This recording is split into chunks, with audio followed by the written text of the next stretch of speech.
Amém, meus irmãos. A paz do Senhor Jesus para todos os irmãos. Amém? Amém. Êxodo capítulo 24.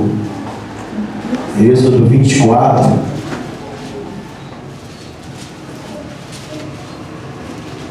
Nós vamos ler o verso 18, que é o último versículo, e depois nós vamos ler logo em seguida o 25, do versículo 1 até o versículo 9. Amém? E Moisés entrou no meio da nuvem depois que subiu ao monte. E Moisés esteve no monte 40 dias e 40 noites.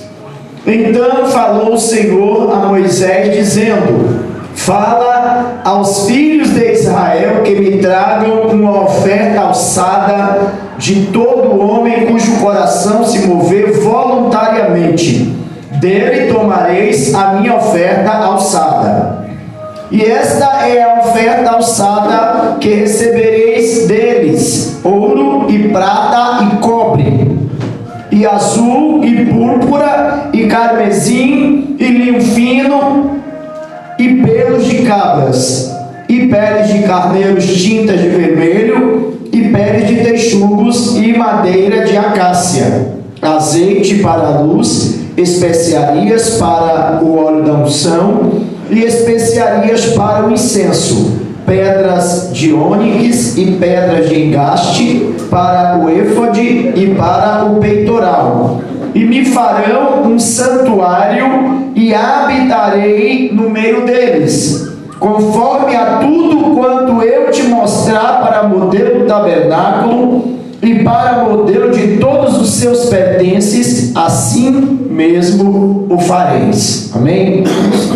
Fazer mais uma oração. Pai querido, em nome de Jesus, nós queremos declarar essa noite, Deus, a nossa dependência total a Ti.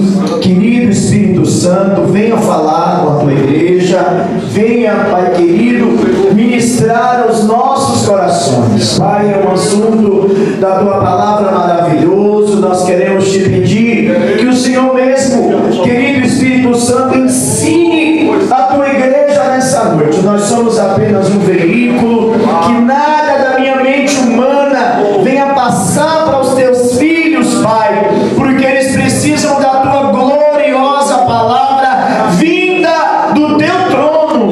Por isso, Pai, nós queremos Te pedir que toda a unção, toda a glória, todo louvor, toda adoração, toda ação de graças venha de Ti e para Ti, por Ti e para o Senhor Jesus. Seja todas as coisas, toda a honra, toda a glória, todo o louvor seja dado ao Senhor, Pai.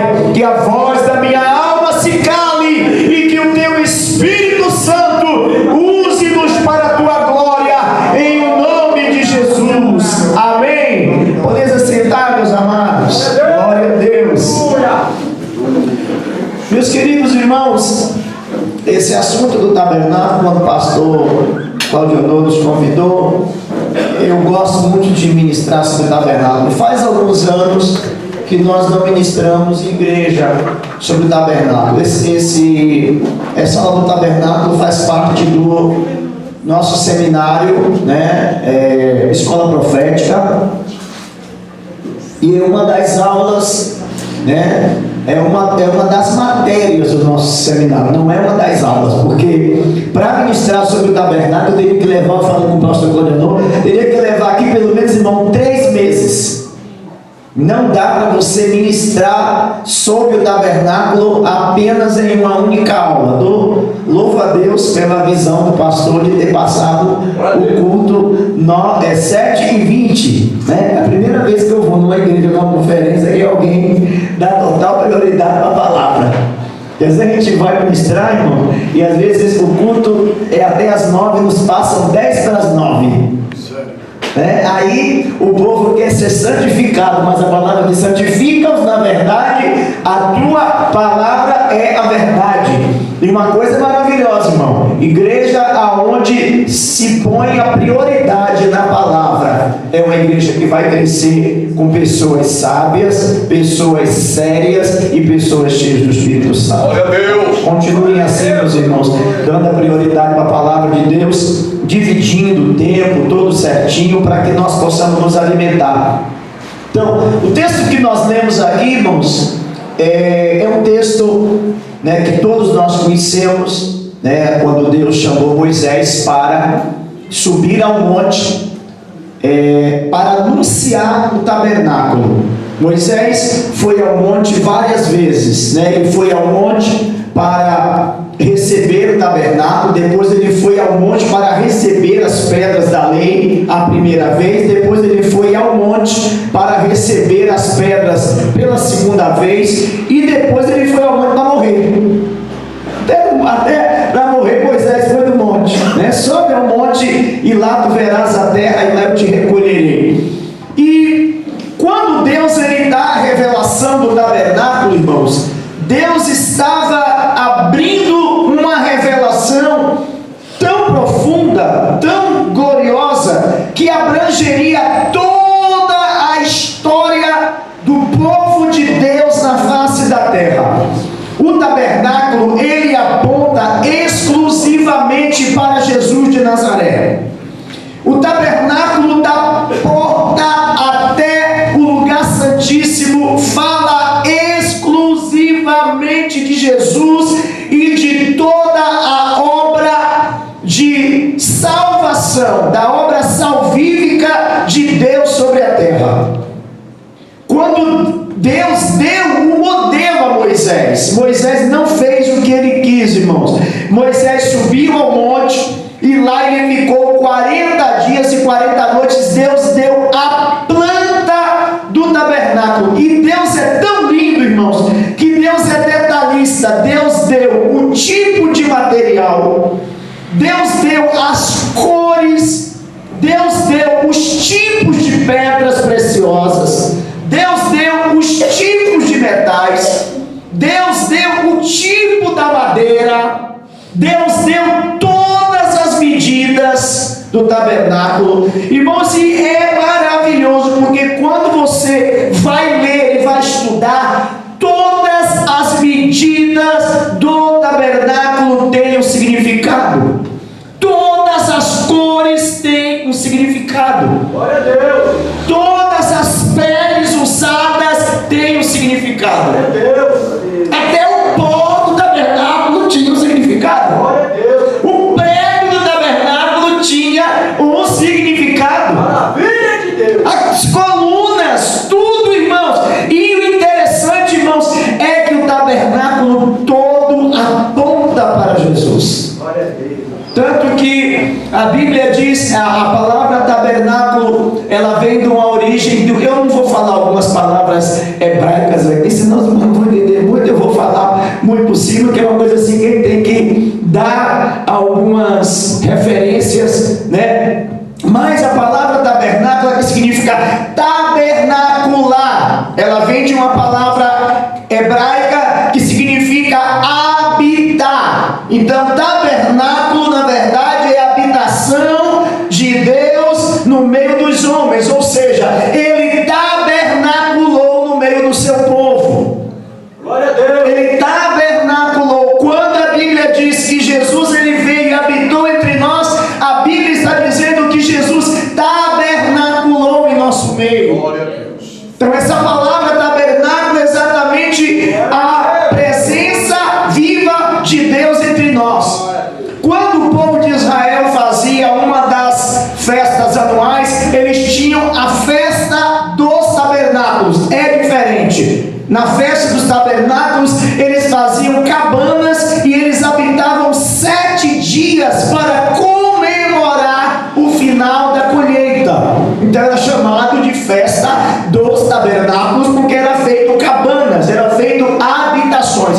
O tabernáculo, com o artigo definido, era a tenda que Deus mandou Moisés construir. Aleluia. E essa tenda, ela foi dada por Deus, o modelo, exatamente para Deus habitar no meio do povo.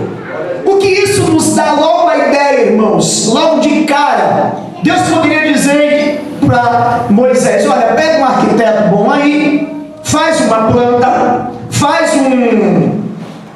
um croquis, e aí vocês fazem uma coisa bonita, e eu venho e habito. Não. Deus quis ensinar para nós que para Ele habitar em nosso meio, o modelo é dele. O modelo não é humano. O modelo não é de acordo com a mente humana. Por que que Deus deu todas as medidas e Ele exigiu que fosse feito de acordo com o que Ele mandou? Porque Deus não habita em qualquer lugar, de qualquer maneira. Deus é santo. Tanto que além do tabernáculo apontar para Jesus, ele aponta também para a igreja e aponta também para o crente, que é templo do Espírito Santo, que é morada do Espírito Santo. Agora, por que que o homem ele é morada do Espírito Santo, irmão? É morada de Deus. Porque quem fez o homem? Deus. Então você é a medida exata. Você foi feito direitinho como Deus queria. É por isso que Deus tem prazer em habitar em mim e tem prazer em habitar em você. Mas é tudo como Ele quer. Não pode ser de qualquer maneira. Tem pessoas, irmãos, que pensam que podem fazer um arranjo e fazer com que Deus habite no meio deles. Não. Por isso que todos os detalhes apontam para Deus. Eu tinha até falado com o pastor Clodonão para a gente colocar um projetor, mas depois não teve, eu estava faltando uns cabos, porque para ministrar sobre o tabernáculo é sempre bom ter um audiovisual, porque aí os irmãos têm ideia de quem está falando, porque nós estamos falando de coisas que aconteceram há 3.000 anos, 4.000 anos atrás, mais ou menos. Então às vezes a gente fica na ideia de como era, de que maneira, mas eu creio que a maioria de vocês aqui já viram em filmes, né? em livros, mas às vezes a gente vê assim. Quem aqui já viu uma foto da tenda da congregação, o tabernáculo, né? Já passou, né? Tem filmes, né, que a gente vê Moisés, tem aquela cerca, então é mais ou menos aquilo ali. Olha que interessante. Todo o material ofertado no tabernáculo tinha uma origem. Qual foi a origem de onde veio a oferta? A oferta que foi dada no tabernáculo veio do Egito. Deus despojou os egípcios. Êxodo capítulo 3. Vamos ler aí? Êxodo 3.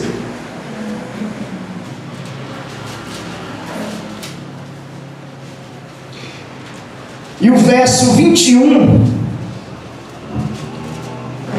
diz assim: e eu darei graça ao povo aos olhos dos egípcios, e acontecerá que quando sairdes, não saireis vazios, porque cada mulher pedirá à sua vizinha e à sua hóspeda joias de prata e joias de ouro e vestes, as quais poreis sobre os vossos filhos e as vossas filhas, e despojarei os egípcios. Essa palavra despojar aí no hebraico é nansan, é tomar como conquista. Todo o material que Deus usou no tabernáculo, Deus providenciou anteriormente. Essa ordem aqui foi Deus que deu, e Deus pegou e deu uma graça ao povo, que quando eles saíram do Egito, eles saíram abarrotados de bens. Chegando no deserto, eles tinham toda a provisão, irmãos, para construir o tabernáculo. O tabernáculo ele tem uma conta que no seminário a gente dá, porque a gente tem que atualizar essa conta toda vez que a gente faz a conta pelo peso do ouro. Mas olha que interessante, o tabernáculo ele foi construído mais ou menos no ano de 1442 a.C. O custo em toneladas da construção do tabernáculo foi o seguinte: 1 tonelada de ouro, 3 toneladas de prata e 2 toneladas de bronze, fora pedras preciosas, das mais preciosas que você pode imaginar, peles caras, panos caros, né? Ouro e ouro. Sabe por quê? Agora depois a gente vai saber o significado, porque Deus usou o ouro, porque Deus usou todo esse material. Então era algo que eles não iam encontrar no deserto. Então Deus providenciou. Isso aqui não vai nos falar que na nossa jornada cristã, quem providencia todas as coisas para a obra de Deus é Deus. Aleluia! É Deus. É Deus. Glória a Deus! Pastores, nós precisamos entender que o dono da obra é Deus. Aleluia! Aqui eu vou abrir até um paredão, né? Tem que falar um pouco. Às vezes tem pessoas assim, mas o que a gente vai fazer para fazer a obra do Senhor? Meu querido, você não faz a obra de Deus, quem faz a obra de Deus é Ele, a obra é dele, você é cooperador, então Ele vai dar o que você pedir. Se você estiver de acordo com o projeto dele, porque é isso que Moisés fez. Moisés recebeu um projeto de Deus. Deus vai colocar no teu coração os sonhos dele. E dentro dos sonhos do que ele tem para a minha vida e para a sua vida, ele vai providenciar todas as coisas. Se vocês olharem e os sonhos de Deus estiver junto com o de vocês estiver, vocês sonharem os sonhos de Deus, o que vai acontecer? Deus providencia tudo. Nós não precisamos fazer sociedade com o diabo. Nós não precisamos fazer sociedade com a política. Aleluia! Nós não precisamos nos aliançar com o mundo e com o Estado para receber do Estado, fazer uma ONG, fundar isso, fundar aquilo. Não. Nós temos que entender que os recursos, quem manda é Deus, e Deus só manda o melhor. Deus só manda o melhor. E aqui foi quanto ouro precisasse, tanto ouro que fosse necessário, tanta prata e tanto bronze. Então, de onde veio? Deus tomou o material da mão dos egípcios. Nós vamos passar rapidinho para a gente entrar na tenda e descobrir só o significado, que aí quando a gente falar dos materiais, a gente vai saber o que ele está falando. Primeiro, por que Deus escolheu o material, o ouro? Porque o ouro é um metal puro. O ouro é um metal puro. O ouro, depois de ele refinado, ele fica puro, tira-se a impureza. E era um símbolo de glória e de divindade, por conta do seu brilho, por conta da sua pureza. A prata era um metal que simboliza o resgate da alma. Se você ler em Êxodo capítulo 30, do 11 ao 16, a Bíblia diz que todo homem era resgatado através da prata. A Bíblia diz que não foi com prata nem com ouro que nós somos resgatados, a nossa maneira de viver, mas pelo sangue de Jesus. Mas no Antigo Testamento, como ainda não tinha o sangue de Jesus, os homens eram resgatados pela prata. Então a prata era um metal que simbolizava o resgate. Todo macho tinha que ser resgatado para não ser sacrificado, porque todo macho primogênito era do Senhor. Então ia-se e se pagava as moedas de prata para resgatar. Então a prata fala do resgate da alma, do preço. Irmãos, quantas moedas Jesus foi vendido e qual o material da moeda? Meu Deus! Quanto, irmãos? 30 moedas de prata. Então, pela minha vida e pela sua vida, ali já estava falando que Jesus estava resgatando a nossa alma. Glória a Deus! Vamos lá. E o bronze, em algumas traduções aí é latão, em outras traduções é cobre, simbolizam julgamento pelo pecado. Isaías 53, o verso 5 diz: mas ele levou sobre si as nossas dores e tomou sobre si as nossas iniquidades. O castigo que nos traz a paz estava sobre ele, e pelas suas pisaduras fomos sarados. Então, toda vez que você vê falar do cobre ou do bronze, está falando de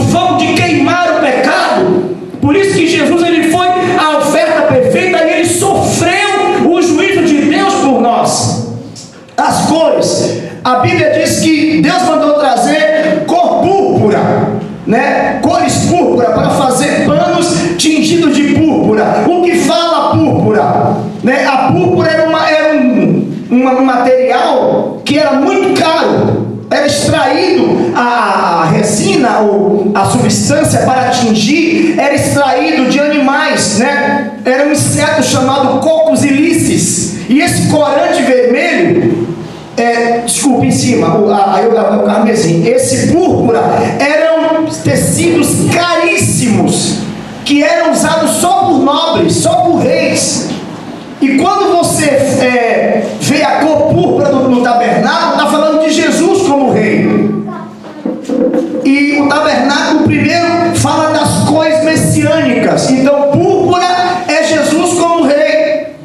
Já o carmesim, que é o vermelho cor de sangue, fala de Jesus como servo sofredor, porque ali ele veio derramar o seu sangue por nós.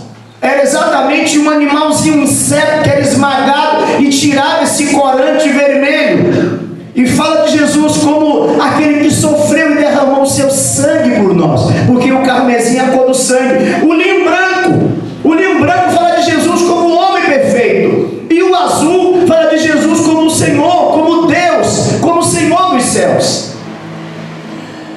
Vamos lá. O material, as cores e os outros materiais. Olha que interessante. Madeira de acácia era uma madeira muito encontrada no deserto. E essa madeira, ela tinha uma propriedade que ela não apodrecia. Então ela podia ficar séculos e séculos e séculos, ela não apodrecia. Ou seja, ela não tinha corruptibilidade. Isso fala do corpo de Jesus, do corpo glorificado, que não se entrava em corrupção, não entrava em morte. Porque Jesus, após ressuscitar, ele recebeu um corpo que não se corrompia, um corpo glorificado, um corpo incorruptível, semelhante ao corpo que nós teremos. Ontem vocês estudaram sobre a ressurreição. O irmão deve ter falado do corpo incorruptível que nós receberemos. É um corpo semelhante ao corpo do Senhor. É aquele corpo que você não vai envelhecer nunca mais, né? Então a madeira de acácia, como ela não apodrecia, era símbolo da incorruptibilidade. A palavra assim, meio, né? Quase um trava-línguas. O azeite da unção, nós sabemos que é símbolo do Espírito Santo. Então nós temos peles de cabras, animais sacrificiais, peles de texugo ou animais marinhos e pedras preciosas. Todos esses materiais foram utilizados no tabernáculo. Outra coisa muito interessante que nós precisamos entender no tabernáculo são os números. Cada número tem um significado. O 3, que é um número muito encontrado no tabernáculo, fala de frutificação.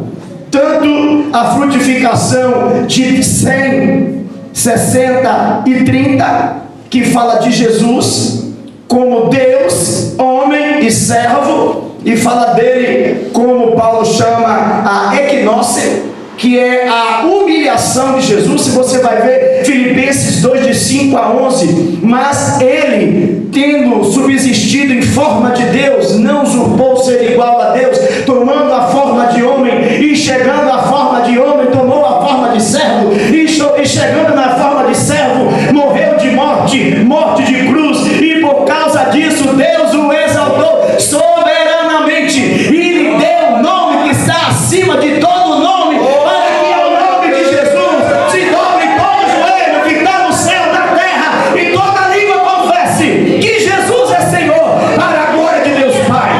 Aleluia! Então 3 fala de Jesus como Deus que vem até o homem, mas a Bíblia também fala da frutificação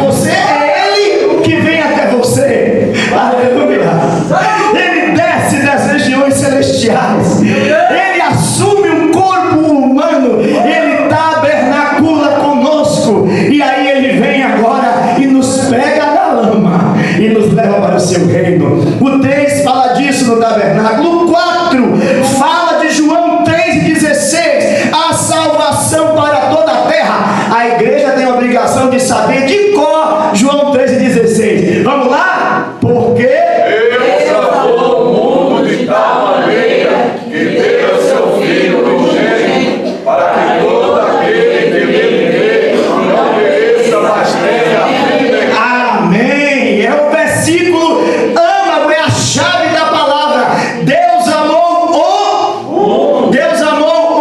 mundo. É norte, sul, leste e oeste. É os 4 pontos cardeais.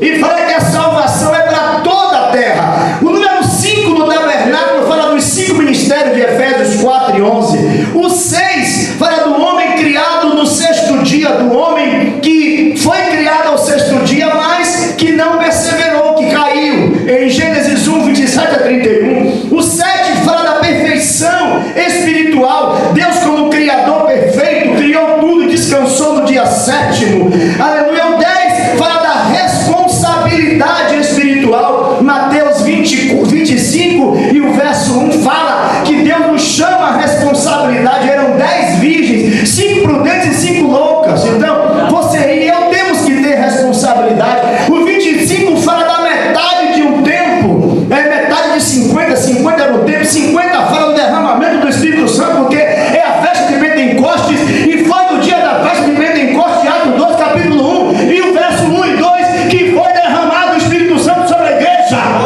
50 dias após a ressurreição de Jesus, que era a Páscoa, o Espírito Santo veio e encheu a igreja com seu poder. Então 50 fala de Penta fala do Espírito Santo e do batismo com o Espírito Santo. E se você não é batizado com o Espírito Santo, corra para ser batizado. Aleluia.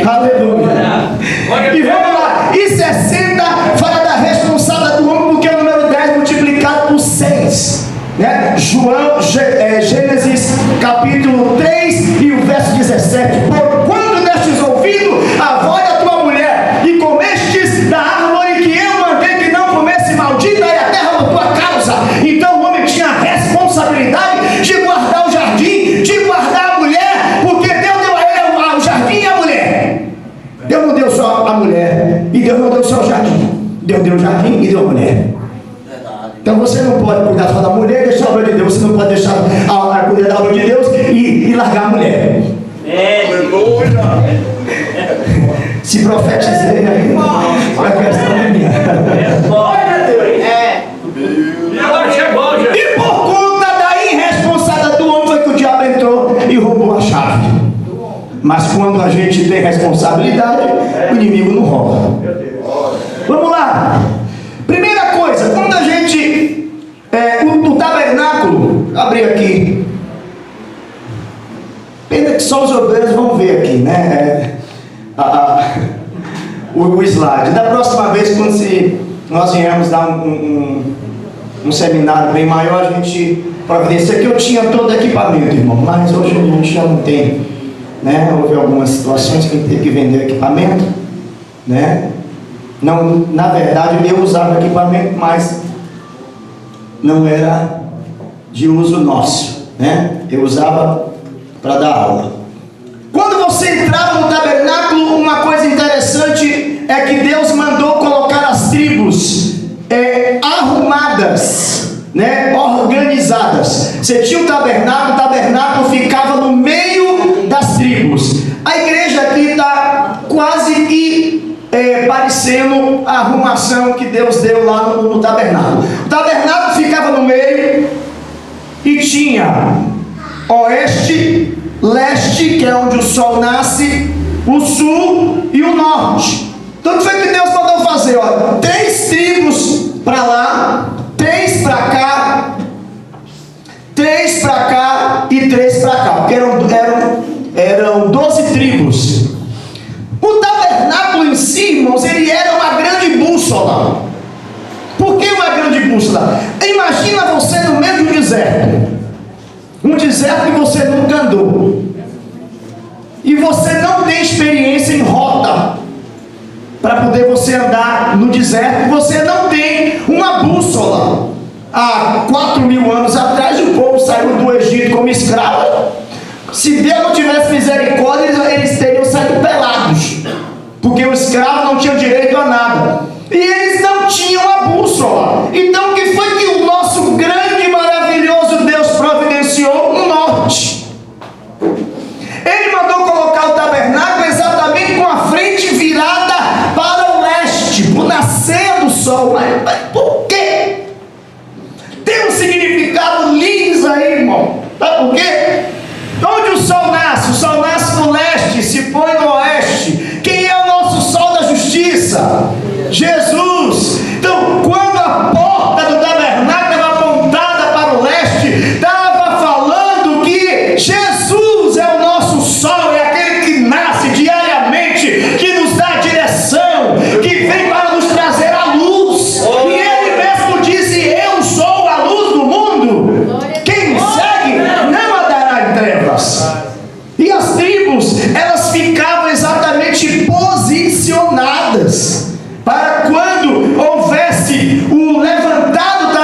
existia uma ordem para eles saírem. Irmãos, o povo não era desorganizado.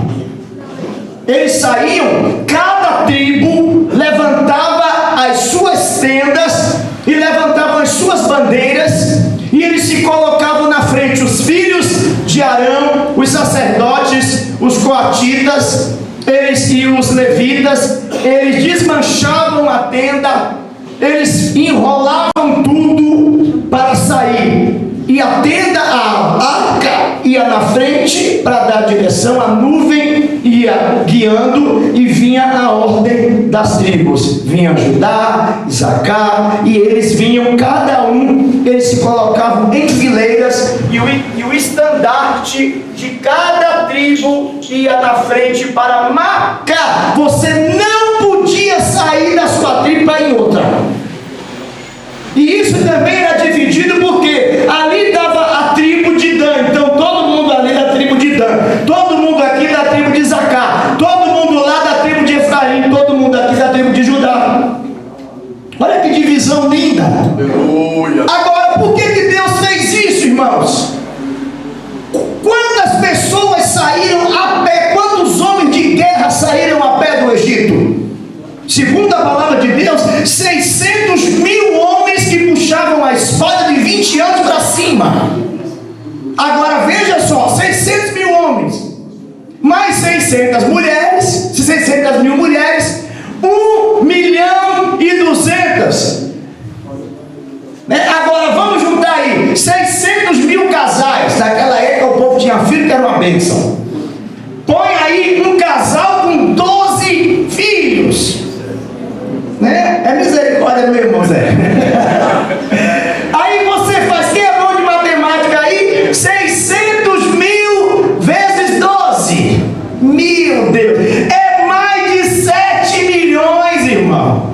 Ou seja, olha aí, irmãos. Ou seja, ali no deserto, tirando os velhinhos que não eram contados, irmão. Os velhinhos.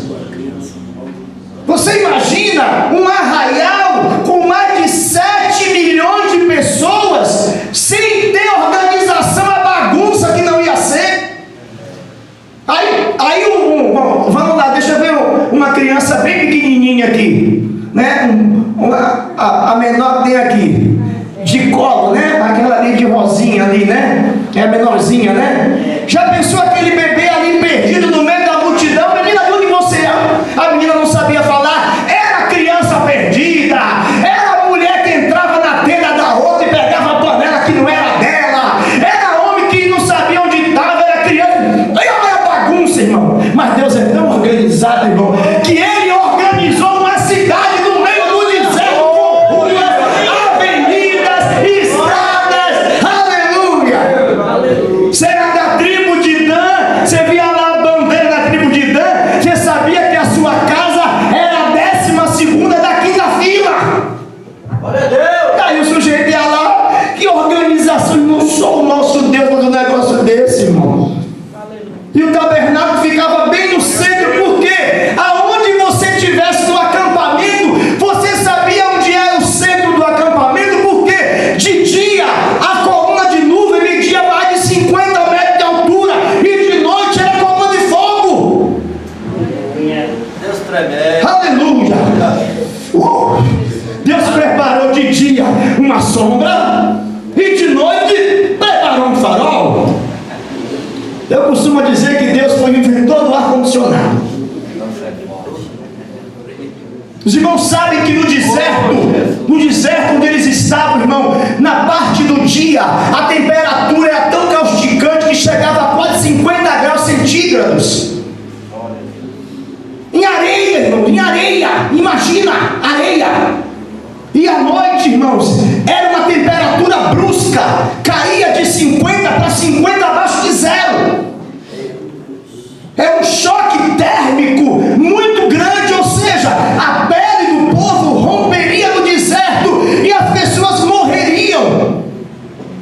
Sabe por quê? 50 graus de meio-dia e 50 graus meia-noite, as pessoas não aguentariam essa mudança, com criança de colo, bebê recém-nascido, senhores e senhoras de 70, 80, 90 anos,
Sabe o que fazia?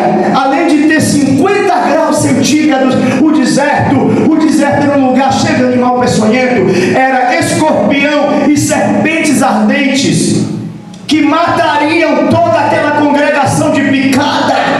Ou seja, o povo não sobreviveria naquele deserto por 40 dias, quanto mais, irmãos, 40 anos que aquele povo viveu ali. Então foi um milagre extraordinário de Deus.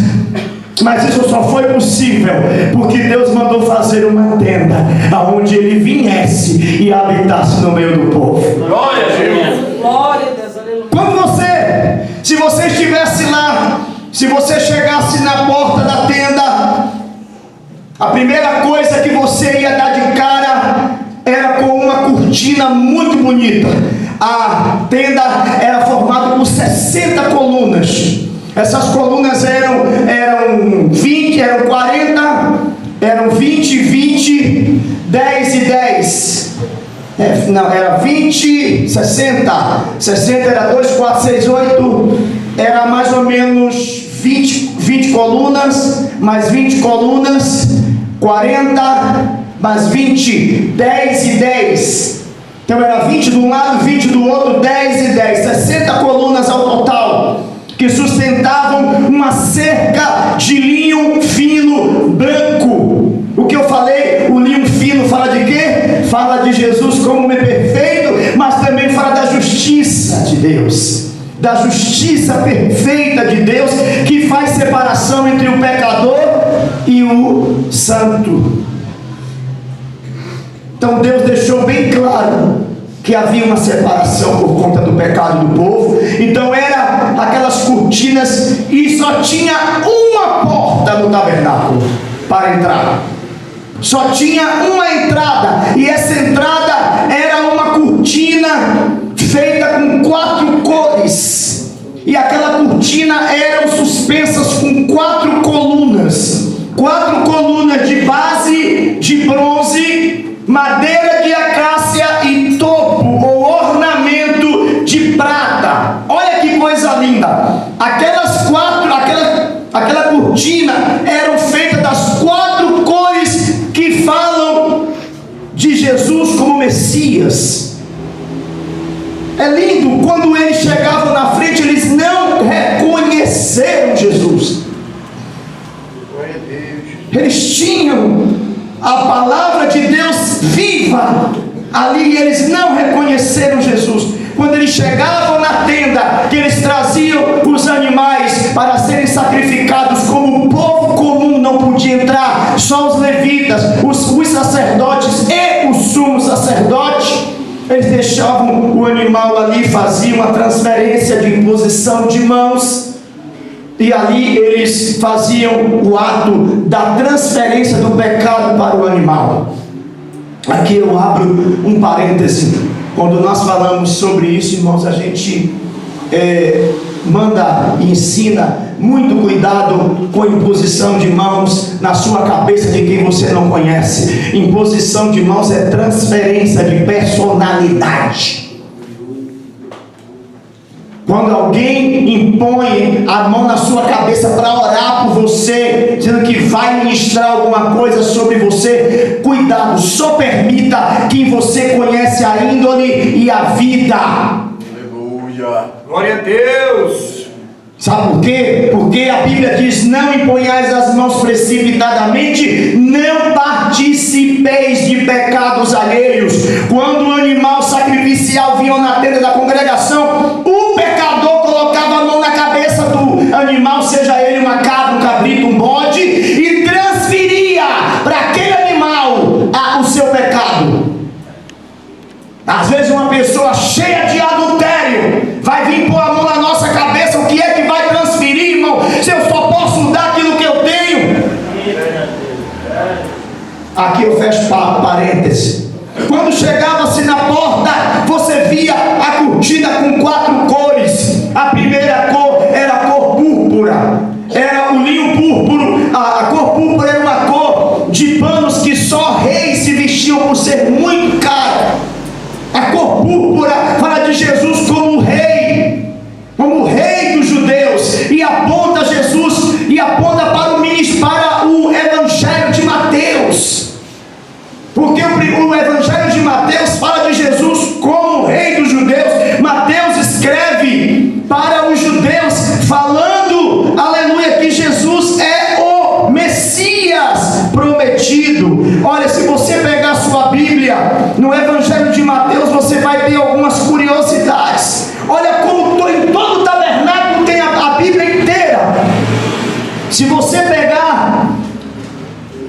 vai ver o que? A genealogia de Jesus em Mateus. Olha onde vai começar. Livro da geração de Jesus Cristo, filho de quem? Mateus capítulo 1 e o verso 1. Filho de quem? Filho de Davi.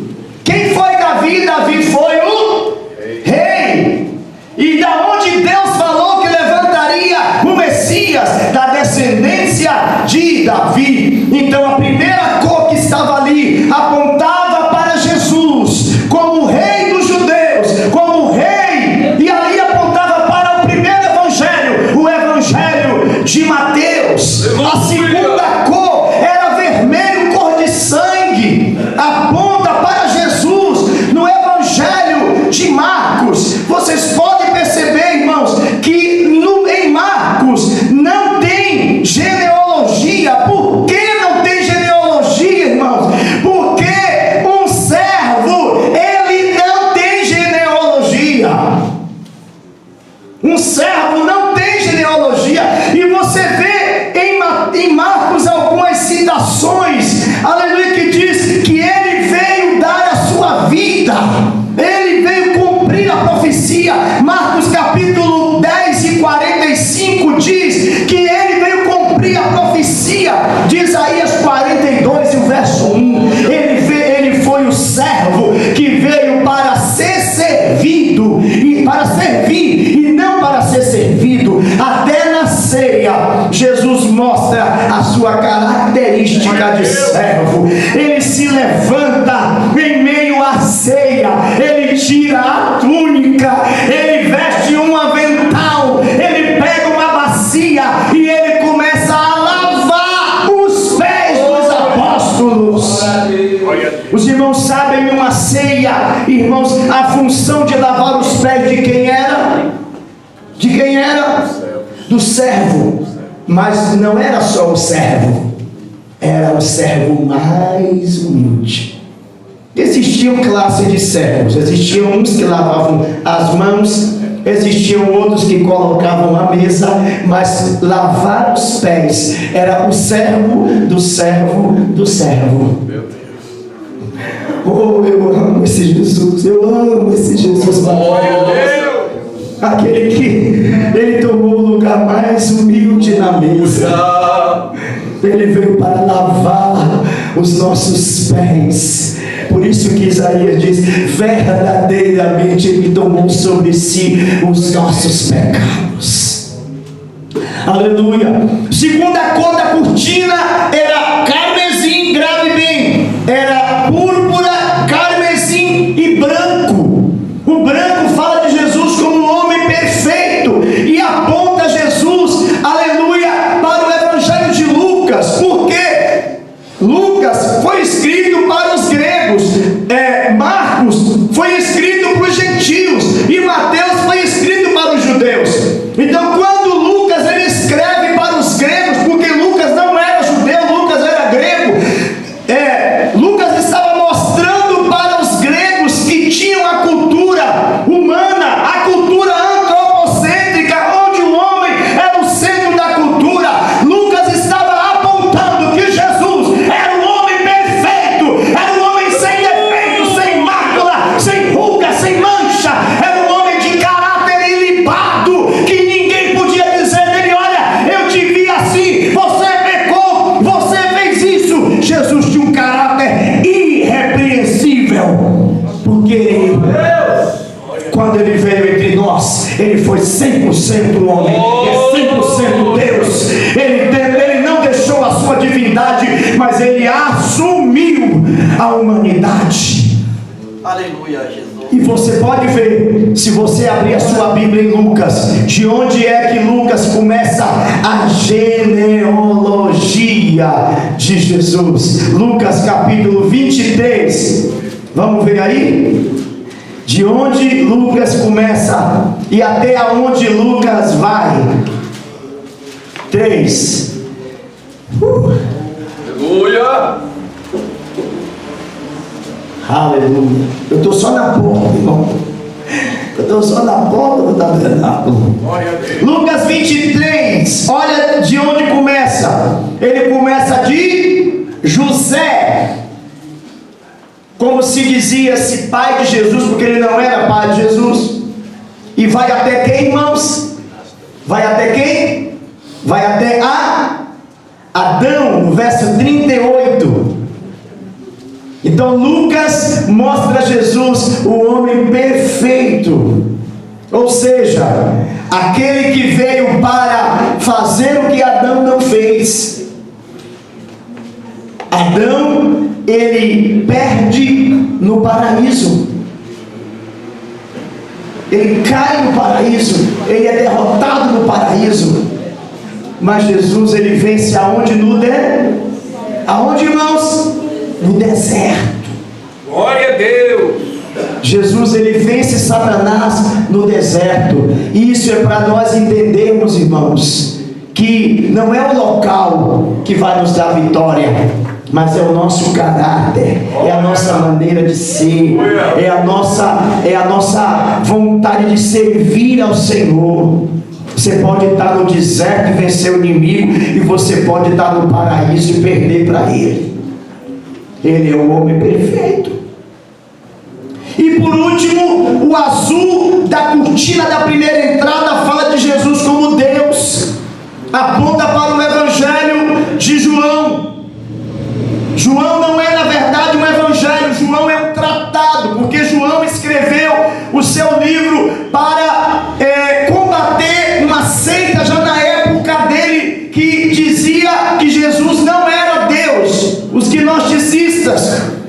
Você vê que João, ele não começa traçando a genealogia de Jesus. Por quê? Porque um Deus não tem genealogia. Jesus, como Deus, não foi criado, ele é criador. E João capítulo 1 e o verso 1, João já começa a discorrer. No princípio era o verbo, e o verbo estava com Deus, e o verbo era Deus.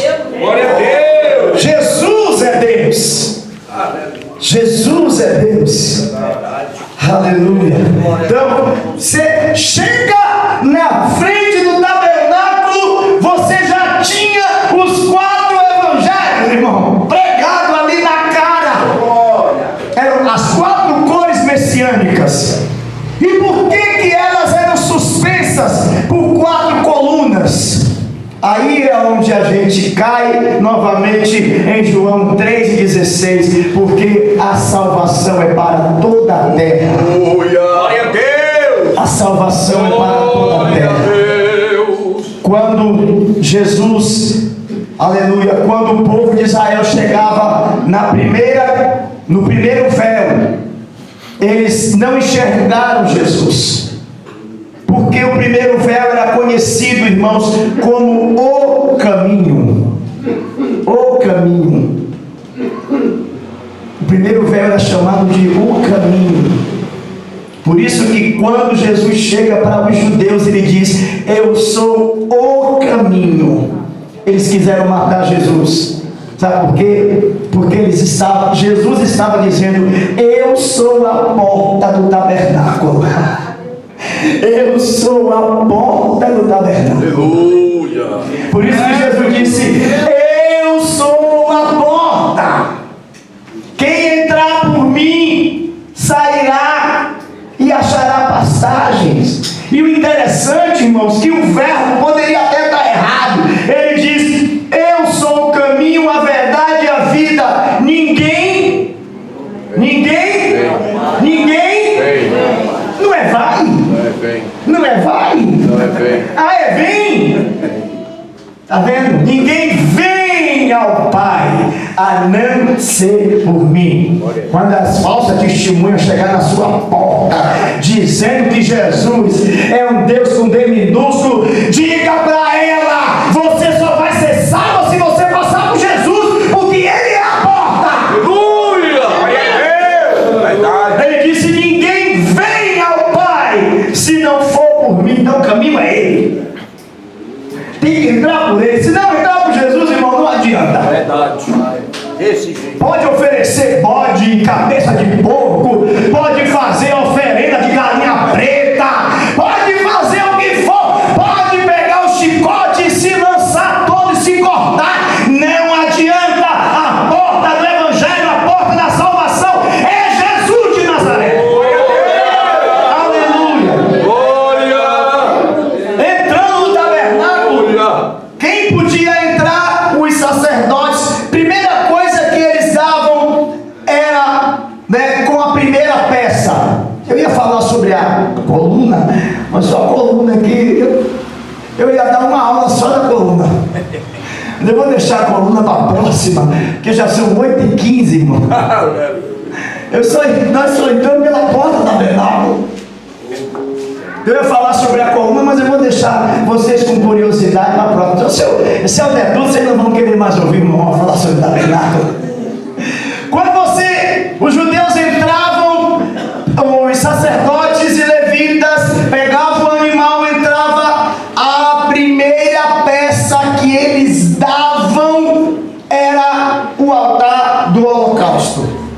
Esse altar do holocausto era a maior peça do tabernáculo, porque ele era um tipo da cruz de Cristo. Era um altar, ele era feito de madeira de acácia revestida de bronze. Era madeira por dentro, mas era bronze por fora. Por quê? O bronze é o metal que simboliza o juízo. Então gravem isso. Então, todo animal era tão grande, irmãos, ele era 2,5 de largura, 2,5 de comprimento por 1,5 de altura. Por quê? Porque os animais que eram sacrificados ali eram animais de grande porte. Eram bezerros, carneiros, né, novilhos. E uma novilha grande é um animal que chega a pesar 500 quilos. Aqueles novilhão, né? Aqueles gado novo. E ali o altar do holocausto aponta exatamente para a cruz de Cristo, porque a palavra holocausto vem, ali eram sacrificados holocaustos, e a palavra holocausto é holos no grego e kaustos, que significa todo queimado. Todo sacrifício que era colocado sobre o holocausto tinha que ser todo queimado. Não podia queimar metade e tirar outra metade, não. Era oferecido ao Senhor e era todo queimado. É por isso que quando nós nos oferecemos a Deus, como diz Romanos capítulo 12, diz que nós temos que nos apresentar como sacrifício vivo, santo e agradável a Deus. Glória a Deus. Ou seja, ou Deus tem 100% de você, ou 99,9% ele não quer. Mas irmão, é só 0,9% para Satanás. É só 0,09% para o diabo. Que isso, irmão? Deus é tão radical assim, ou é todo para ele, ou então pode dar tudo o resto, tudo pro capeta. Ele não quer. Ele não quer você pela metade, ele não quer você, ele quer você todo. Sabe por quê? Porque na cruz a Bíblia diz que Jesus deu toda, a Bíblia diz que ele derramou toda a sua vida, meus irmãos. Glória a Deus. A Bíblia diz que quando Jesus ele morre na cruz, o coração de Jesus estoura da pressão sanguínea. E quando os lanceiros rompem o lado de Jesus, eles furam o pericarpo de Jesus, eles furam aquela veia principal do coração e sai sangue e sai água. O coração de tal maneira sofreu uma carga que ali ele morreu de embolia. E ali todo o sangue de Jesus foi derramado. Então quando era trazido o animal, era degolado o animal e todo o sangue era aspergido nas bases e nos chifres, porque o altar era quadrado e tinha 4 chifres, um de cada lado, e os chifres aí na Bíblia aponta para poder. O sangue da vítima era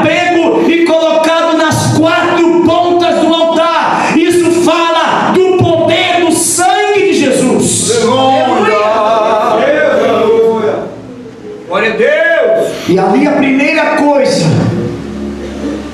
que vinha era o altar. Primeira coisa que Deus trata conosco na salvação, irmãos, é o pecado. Não adianta você querer pular etapas. Deus primeiro tem que tratar conosco por conta do pecado. Eu não posso ir adiante, porque o serviço, o tabernáculo também fala de serviço, nós vamos ver. E a primeira coisa que Deus nos confronta em nossa vida cristã é com o pecado. Não se pode servir a Deus com pecado na vida.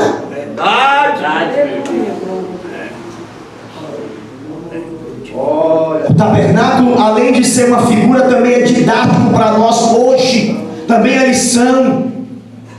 Primeira coisa que Deus trata com o homem ali, primeira peça. E outra coisa, era juízo. Deus trata o pecado com juízo, irmãos. Por isso que nós não devemos brincar com o pecado. Se a gente brinca com o pecado, nós morremos espiritualmente e fisicamente também. E ainda vamos para o inferno, para o juízo final. Glória a Jesus. A igreja do século 21 precisa falar de pecado, porque pecado foi pecado no Velho Testamento e é pecado hoje. E Deus trata com o pecado logo na entrada da caminhada cristã, porque quando você passa pela porta, pelo caminho, o tabernáculo está falando de salvação também, da sua entrada no novo caminho que é Jesus. Você aceitou Jesus como Salvador da sua vida. Não é admissível que você tenha 4, 5 anos de evangelho e ainda fica nesse pecado para cima e para baixo, sem se converter. Adultério no Antigo Testamento era adultério e hoje ainda é adultério. Prostituição era prostituição no Antigo Testamento e ainda hoje é prostituição. Fofoca era fofoca no Antigo Testamento e hoje ainda é fofoca e ainda é pecado. Meu Deus! Roubo era roubo no Antigo Testamento e era pecado e é pecado até hoje.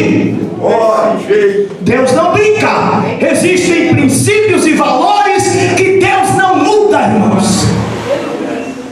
E a primeira coisa que Deus lidava quando vinha era o pecado. E todo pecado tem que morrer uma vítima. Mas só que para nós, a vítima já morreu. Ele não vai vir várias vezes morrendo por mim e por você, porque o sacrifício dele foi suficiente. E aqui eu vou falar uma coisa muito dura. Toma vergonha na cara e para de pecar.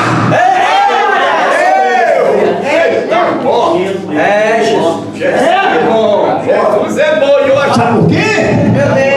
Porque quando eu peco, eu vou fazendo o quê? Tornando o sacrifício de Jesus nulo na minha vida, porque ele não é nulo.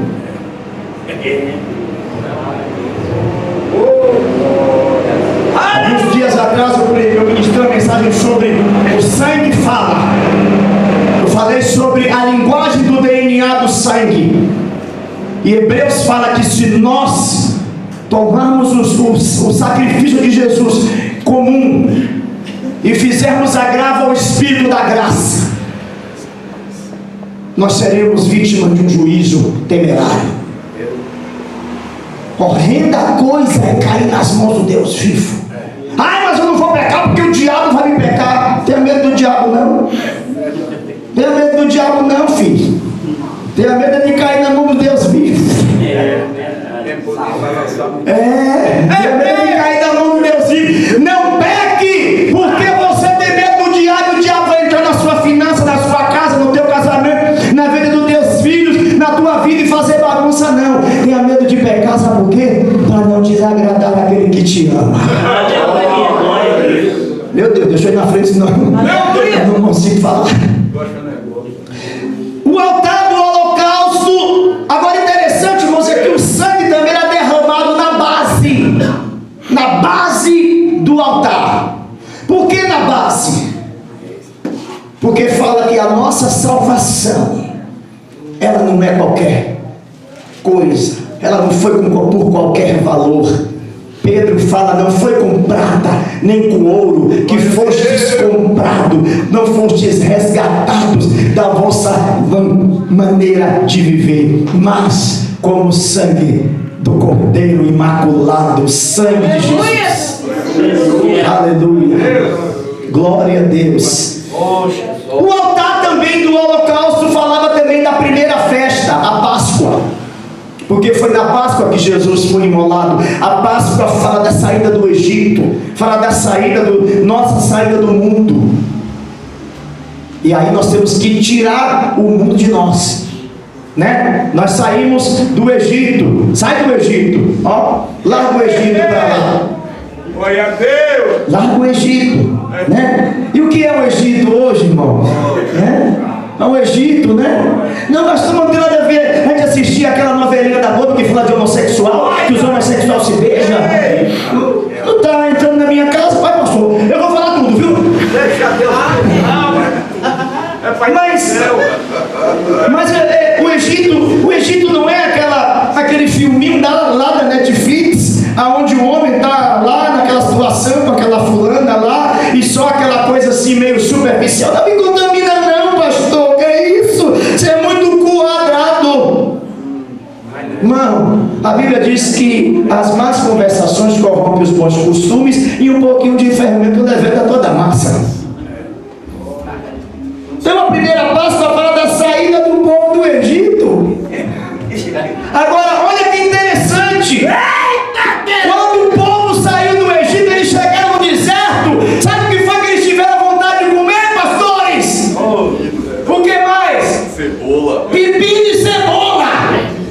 Jesus livra você de tanta coisa, e você está na igreja ainda com saudade do pepino que você deixou lá fora. Meu Deus. Ai, mas eu não consigo esquecer ela. Eu estou apaixonado ainda. Larga Jezabel de lado. Larga Dalila. Pegue a mandaia, sube e decanta lá baixai. Ai, mas ele é um canto, pastor. Os meninos da igreja é tudo feio, tudo mal vestido, e ele só anda lá com aquele Nike, com aquela bermudona. Não sou contra a Nike nem bermudona, mas aquele menino lá que leva um cabelo pra cima, pra um lado, que pega um baseadinho, e ó, até o jeitinho dele fumar é bonitinho. Cuidado, minha irmãzinha, que quem casa com o filho do diabo tem um demônio como sogro. Estreitou o negócio do tabernáculo cachorro. Ô glória! Eu amo Jesus porque ele fala conosco assim de maneira linda. Ai, pastor, mas eu tô com a minha esposa, mas eu não consigo esquecer a minha amante. Oh, Senhor, tem misericórdia. Irmão, corta essa aliança de sangue. Vem conversar com o pastor, que ele já sabe, que eu já expliquei para ele o negócio como é. Negócio é forte. Sabe por quê, irmão? Porque o holocausto é todo, Deus te quer todinho, queimadinho para ele. Tem que queimar tudo. Aí o cantor fala: quando tudo perante o Senhor estiver, canta igreja, e todo meu ser Ele controlar, só então há de ver que o Senhor tem poder.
espelho.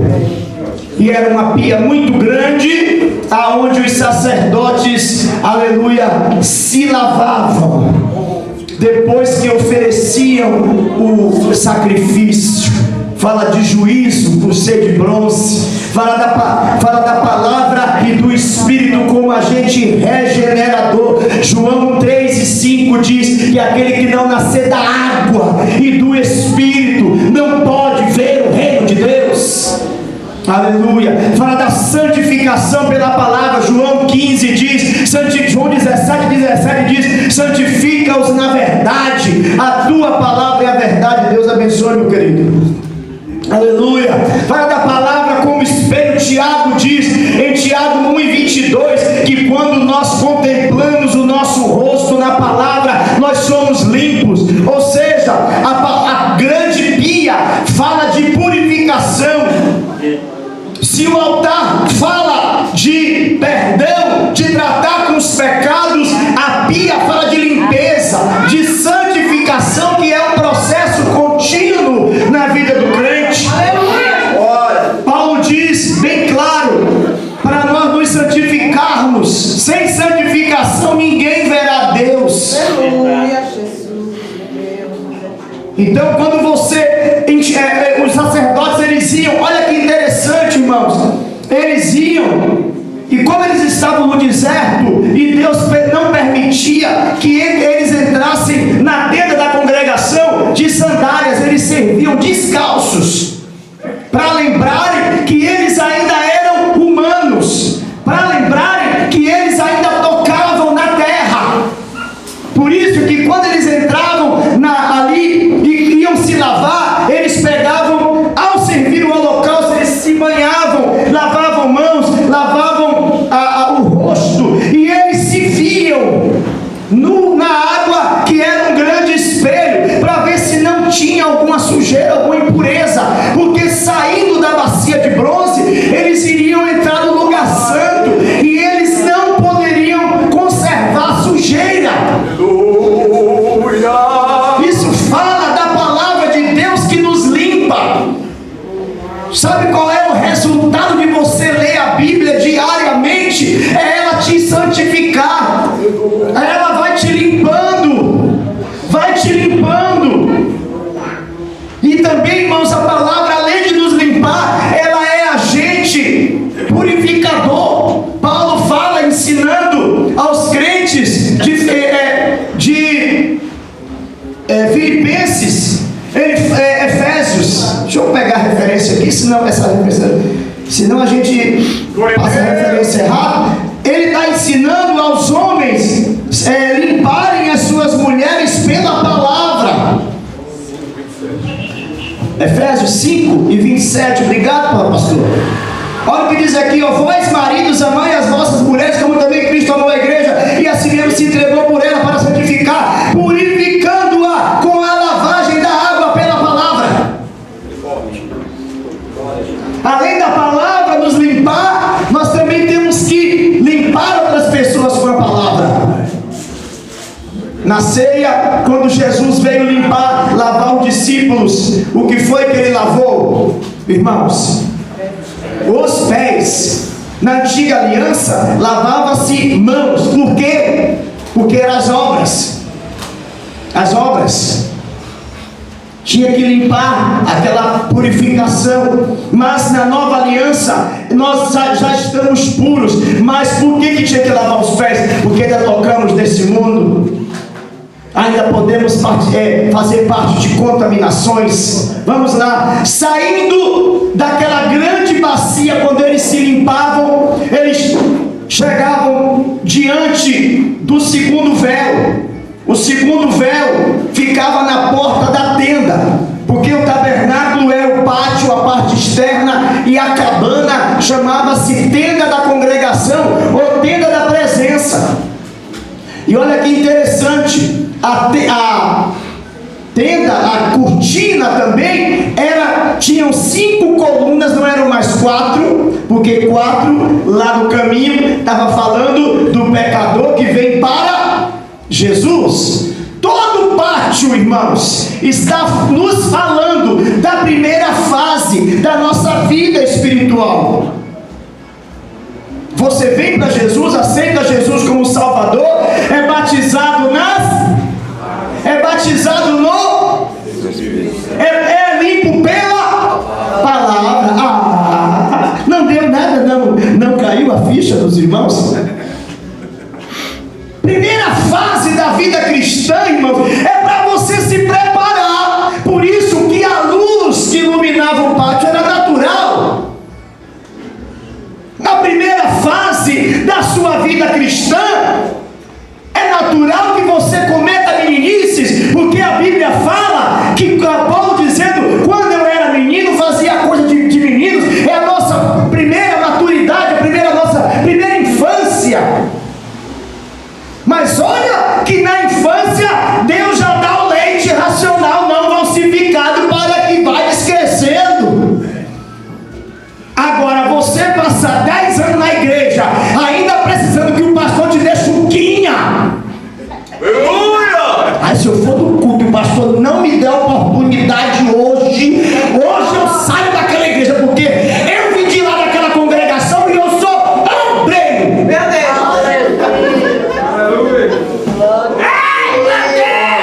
É verdade, Senhor! Vai tomar chuquinha, porque você não é maduro ainda na palavra. Volta para a pia a se lavar. Sabe por quê? Porque quando o sujeito ele passava pelo pátio, ele já ia em direção à segunda fase da vida espiritual, e ele dava de cara com uma cortina com 5 pilares que aponta para Efésios capítulo 4 e o verso 11, que está falando dos 5 ministérios. Eita, Jesus maravilhoso. Por isso que Paulo dizia assim: não aceite no ministério neófito. Jesus. Aquele que não é experimentado na palavra, ele não pode dirigir, ele não pode ter o cargo de autoridade espiritual. Eita Deus! É isso mesmo. Obreiros e pastores, vocês e eu temos obrigação de sermos, pelo menos, conhecermos a Bíblia. Aleluia! Deus! Porque um obreiro, um pastor, um diácono, um presbítero, um evangelista que não sabe que foi Noé que fez a arca, tem que voltar para a escola bíblica dominical, para a classe pequenino do Senhor.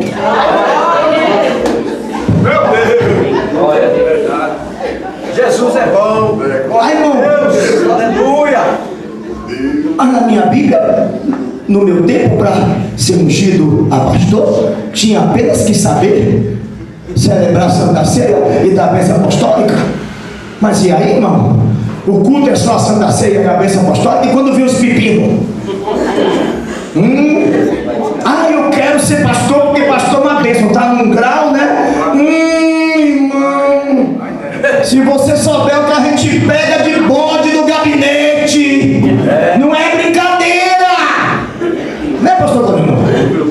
Meu Deus, tem que libertar crente, não é brincadeira, irmão. Deus me deu um ministério de libertação.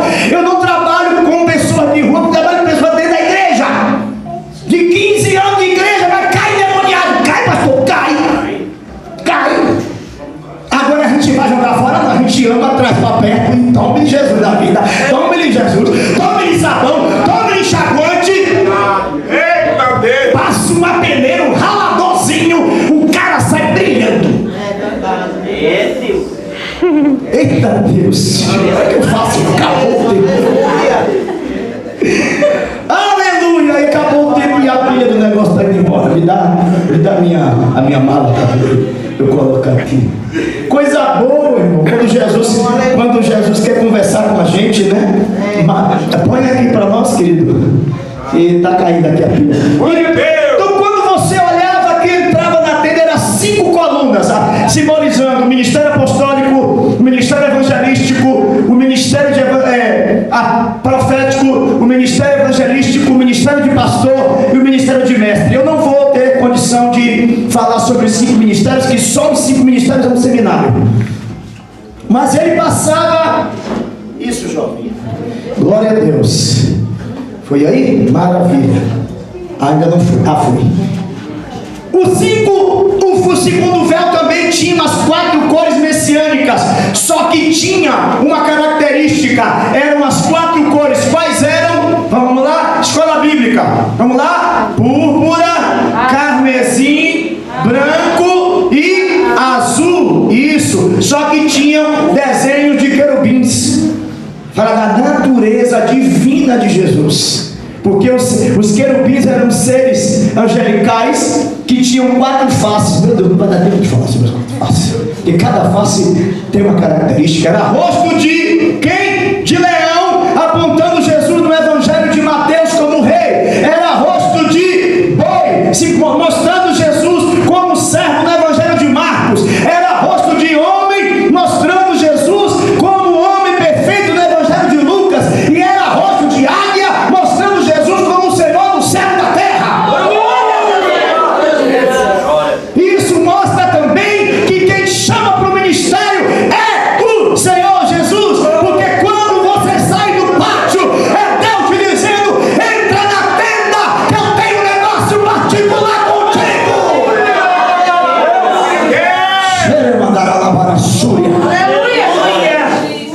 Aí, interessante, irmãos, que o primeiro véu se chamava o quê, irmãos? Vocês não esqueceram? João 14,6, vamos lá, era o caminho. Seguindo essa visão de Jesus, quando ele se identificou, o segundo véu era conhecido como a verdade. Glória a Deus. A verdade. Por isso que uma das condições sine qua non, uma das condições primordiais para alguém adentrar a presença de Deus, para servi-lo, é ter um encontro com a palavra viva de Deus, que é Jesus de Nazaré. Glória a Deus. Nós precisamos, pastores, incentivar, bater na tecla que a palavra de Deus precisa ser ensinada na igreja. Eu fico preocupado quando eu vou em certas festas. Meu Deus, é 10 grupos. Aí o grupo canta, o outro grupo canta, o outro grupo canta. Aí o grupo da igreja canta 2 hinos, aí o outro grupo canta. E aí daqui a pouco vem o grupo da igreja, canta mais 2. Aí canta a ovelhinha de Jesus, canta o jovem de Cristo, canta não sei quem, canta a cantora convidada, canta todo mundo. E dá 10 para as 9 e o homem diz assim: prega até 9 horas. E quer que a igreja cresça e seja santificada, dando para o povo um restinho de leitinho. Meu Deus. É Bíblia de manhã, Bíblia de tarde, Bíblia de noite. Crianças, vocês querem ser sábios? Leiam a palavra. Adolescentes querem ser sábios? Leiam a palavra. Irmãs, querem ser sábias? Leiam a palavra. Obreiros, querem ser sábios? Leiam a palavra. Sabe por quê? Porque o que vai te aprovar é a palavra. Nós seremos julgados pela palavra. Nós seremos santificados pela palavra. Nós somos cheios da palavra. E quem é a palavra? A palavra é Jesus.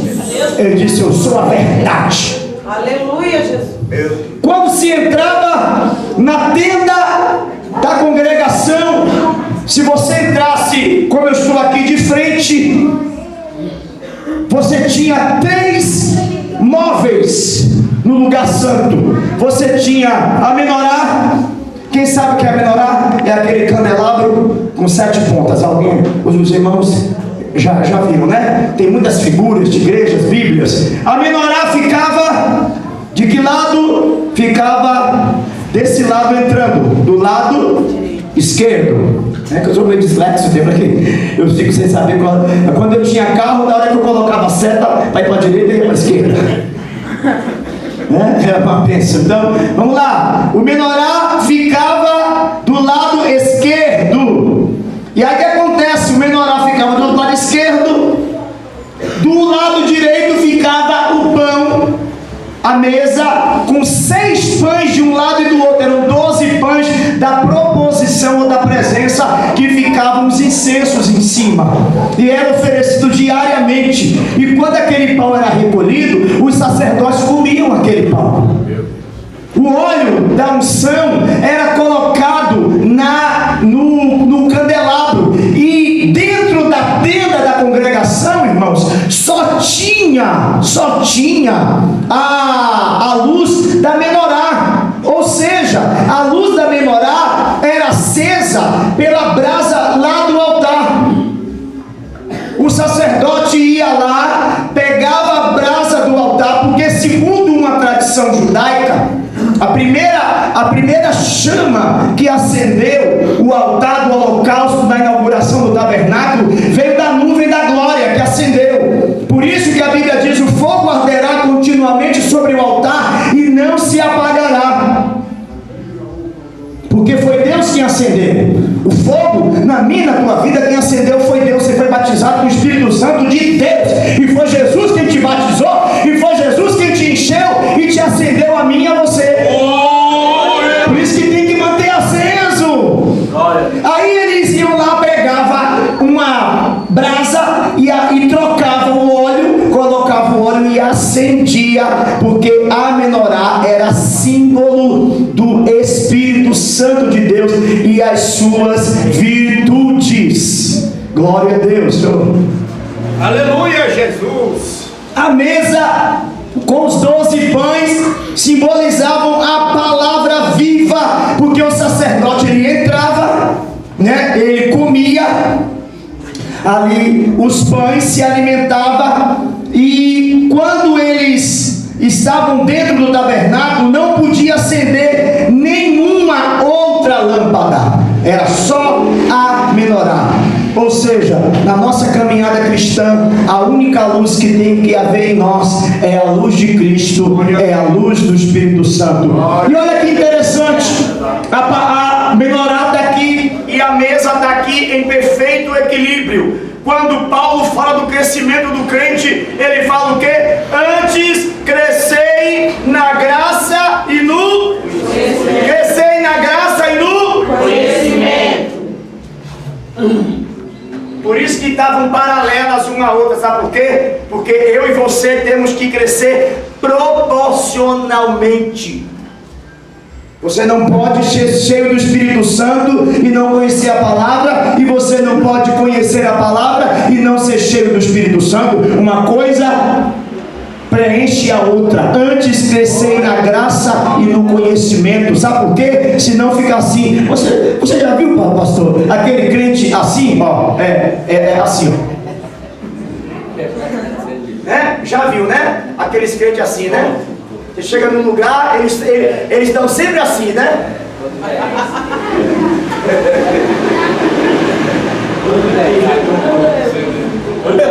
É uma bênção para pular, sapatear, rodar, gritar, chorar, e é manto daqui, estica dali, irmão. Eu não sou contra poder. Eu gosto, pulo, sapateio, se der eu saio correndo aqui. Mas, irmão, o que eu aprendi é que quem põe fogo na gente é Jesus. Aleluia! Aleluia, Jesus. Ou por outro lado, tem aquele cara que chega aqui, a roda teologia. Mas é seco, igual uma palha de cebola jogada no lixo. Porque a hermenêutica da exegese, não sou contra a teologia. Entendeu? Estava fazendo bacharel, dei uma parada para fazer outras coisas, mas eu quero crescer na graça e no conhecimento. Na graça e no conhecimento. Toda vez que você cresce na graça e no conhecimento, você cresce, ó, todo edifício bem ajustado cresce para templo santo de Deus em espírito. É o que Pedro fala. E na frente, acabou meu tempo. Mais 5 minutos, só vou concluir. Na frente, entrando no lugar santo, porque a tenda era dividida em santo e santíssimo, você tinha o véu. Ali no véu, na frente do segundo e terceiro véu, tinha o altar do incenso, que tinha Um dia eu vou vir pregar aqui só sobre os 5 elementos do incenso. Não vai dar para falar hoje, porque cada elemento daquele tem um significado. Era a estoraque, a onixa, o gálbano, o incenso puro e o sal. Aleluia. Ali era oferecido o incenso, e somente quando era oferecido o incenso. Agora, olha que interessante de novo, irmãos. O fogo que acendia o incenso era tirado de onde, irmão? Do altar do holocausto. Aqui eu vou falar um negócio forte. Deus só recebe louvor de quem é nascido de novo. Pode vir pintado de gospel de todo lado, mas ele canta para o mundo e canta para Jesus. Ele canta secular e canta da igreja que tem. Tenha que Deus não recebe esse louvor, porque tem fedor do mundo, tem fogo do inferno nele e não fogo do altar. O louvor tem que ser puro, o louvor tem que ser santo, o louvor tem que ser para Deus. Aí eu vou lá porque aquela cantora, eu amo aquela cantora, eu sou fã daquela cantora, eu idolado, ela é minha ídola. Eita, Jesus. Cai por terra, Abraão, em nome de Jesus.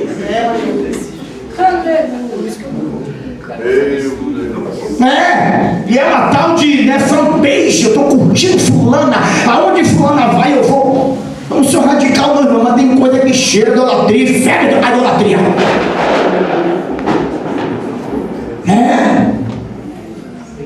Convide o pastor Claudionor para ir na igreja ali pregar, só vai meia dúzia.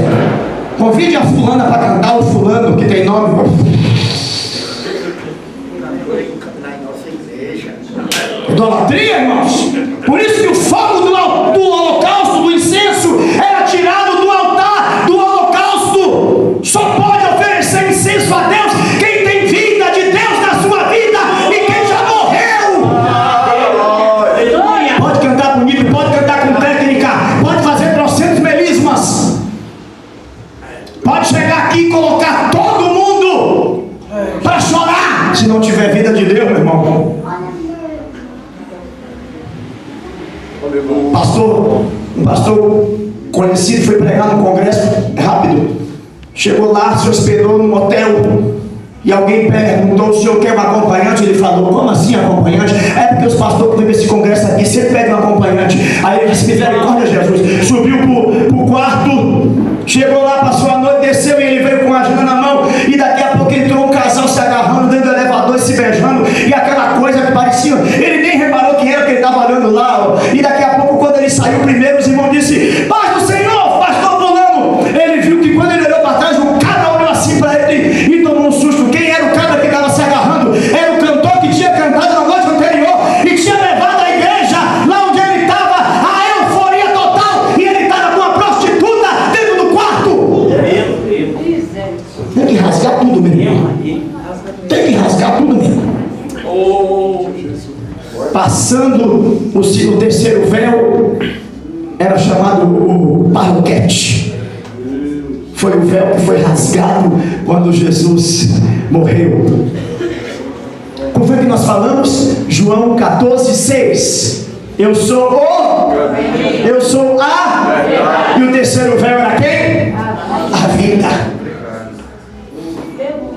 Quando Jesus brada e diz: Pai, está consumado, lá no templo em Jerusalém, o parroquete naquela época tinha 10 centímetros de espessura, feito com peles de vários animais que nem 2 juntas de boi poderia rasgar. O véu se rasgou de alto a baixo. Deus abriu o caminho para mim, para você entrar. O lugar onde a igreja ministra não é para ficar no pátio, não é para ficar no lugar santo, é para entrar no Santíssimo. A Bíblia diz que Ele nos abriu o caminho pelo novo e vivo caminho que é a sua carne. Jesus abriu o caminho para você entrar no Santo dos Santos. E para concluir, no Santo dos Santos só tinha uma peça, que era a Arca da Aliança. Na Arca da Aliança, que era uma caixa de madeira de acácia forrada de ouro e uma tampa de ouro puro com 2 querubins que estendiam as asas uns para um para o chão. Ali era colocado o sangue do holocausto anual, e o sumo sacerdote entrava uma vez por ano com sangue e com incenso e oferecia. E outra coisa, irmãos, ele, antes de oferecer o sangue, ele incensava o Santo dos Santos. Enquanto ele estava ali incensando, ele oferecia o sangue e ele oferecia o incenso que fala das orações dos santos. Enquanto o incenso não cobria todo o lugar, a glória de Deus não descia. Isso fala, sabe de quê? Enquanto nós nos aparecermos, a glória de Deus não aparece. Mas quando nós somos cobertos pela nuvem da presença, aleluia, a glória de Deus aparece na minha e na sua vida. E é esse lugar, pode ficar de pé, é esse lugar que Deus está lhe chamando para você entrar por esse lugar. No pátio a luz era natural, porque fala da primeira fase da vida do crente. No segundo, no santo lugar, a luz era a luz do Espírito Santo, porque fala do nosso serviço para Deus. Mas na terceira etapa, que era o Santo dos Santos, não existia nem luz natural, nem luz de menorá, era a luz da glória de Deus. Isso fala de nossas vidas com Deus. Quando nós começarmos aqui, vamos para a eternidade, e a luz que vai nos iluminar é a luz da sua glória. Vamos orar ao Senhor. Eu quero orar, aleluia, nessa noite, que a palavra de Deus entre no teu coração. Há mais detalhes que nós não há tempo para ministrarmos, porque é um seminário e não dá para ministrar um seminário em 1h40. Mas o que nós falamos porque o Senhor nos concedeu. Feche os teus olhos nessa noite. Aleluia. Entre no Santo dos Santos. Entre no Santo dos Santos. Aleluia. Ouça o Espírito Santo de Deus te chamando para passar pelo pátio, para passar pelo holocausto, para passar pela bacia de bronze. Se você não é batizado com o Espírito Santo, comece a pedir para Jesus lhe batizar com o Espírito Santo. Se você tem problema de dificuldade espiritual, comece para Jesus passar o fogo dele em sua vida agora e queimar toda a iniquidade. Aleluia. Passe pelo segundo véu, passe pela verdade, entre na palavra, receba a palavra do Senhor essa noite. Aleluia. A palavra que sara, a palavra que cura, a palavra que renova, a palavra que restaura. A palavra sube e decai, a alma sai.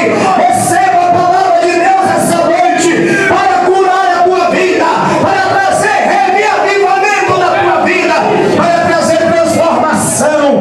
Em nome de Jesus, receba o poder do louvor, receba o poder da unção do Espírito e o poder da palavra.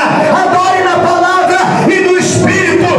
Encha-se de Deus e cante.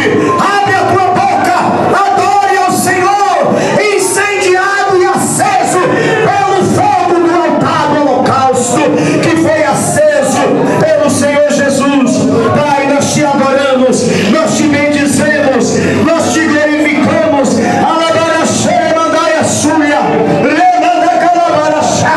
Nós queremos profetizar que a igreja do Jardim Turquesa cresça na graça e no conhecimento do Senhor, que daqui saiam mulheres cheias da palavra e do Espírito, aqui saiam crianças, saiam jovens, saiam homens, obreiros cheios da tua presença. Oh Pai querido, para que o nome de Jesus seja engrandecido. Obrigado, meu Deus. Obrigado, meu Pai. Em nome de Jesus. Glória a Deus. Os nossos jovens, ou melhor, pedras preciosas, adolescentes, vai estar adorando a Deus. Cadê meu filho? No chão.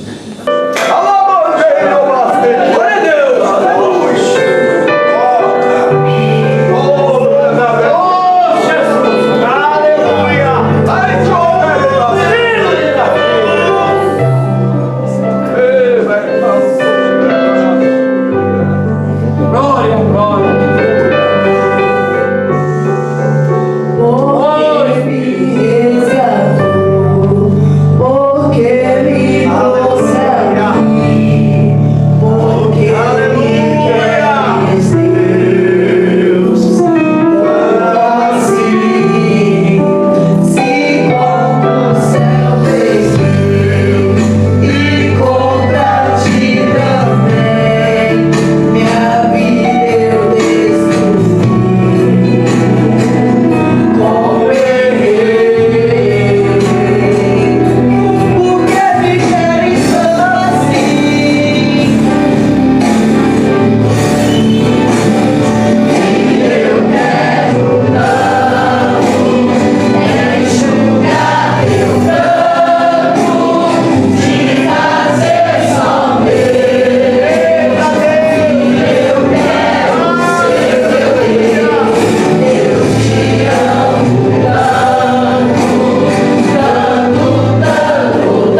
me falaram de um lugar